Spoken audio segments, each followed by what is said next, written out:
Impacts of climate change are becoming more visible and close to home for many Canadians. Only halfway through 2023, the National Oceanic and Atmospheric Administration reported 2,000 forest fires, decimating North American and Canadian boreal forests, which holds 12% of the world's land-based carbon reserves.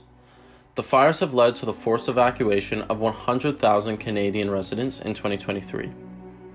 Indigenous communities, some of whom live year-round in remote bush cabins, have been particularly harmed by the blazes. Grand Chief of the Cree Nation, Mandy Macy, describes Cree people as quote-unquote refugees of climate, who are constantly dealing with the harms of smoke amid the apocalyptic forest fires. The Quebec and Ontario forest fires in the summer of 2023 harmed the health and livelihood of Canadian communities and ecosystems, even leading to record levels of air pollution in New York and warnings against outside activity as far south as Virginia. The physical impacts of the forest fires include respiratory problems like asthma and bronchitis. The particles from the smoke can also enter the bloodstream, increasing the risk of cardiovascular disease and blood pressure complications. Not to mention, forest fires are extremely harmful to the habitats of wildlife, decreasing overall biodiversity.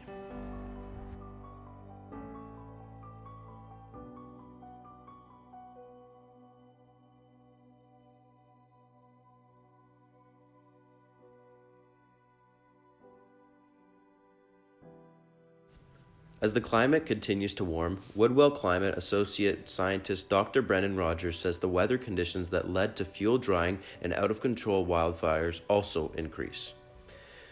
This creates a feedback loop.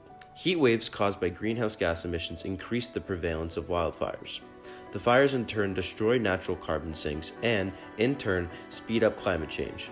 It is worth noting that forest fires are a natural phenomenon that serves important ecological purposes, clearing dead and diseased plants from forests, for example, and even helping some plants reproduce.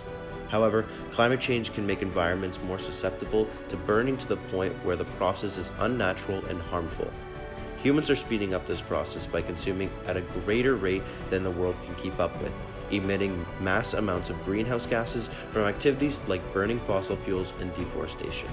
Increasing severe heat and drought due to climate change is rapidly increasing the occurrence of devastating forest fires, which are damaging to ecosystems and biodiversity.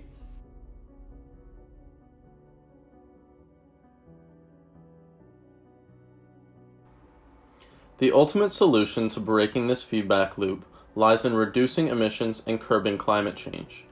While collective and global action is necessary, individuals can reduce their emissions by changing basic lifestyle habits like walking or bicycling as opposed to driving gas-powered vehicles.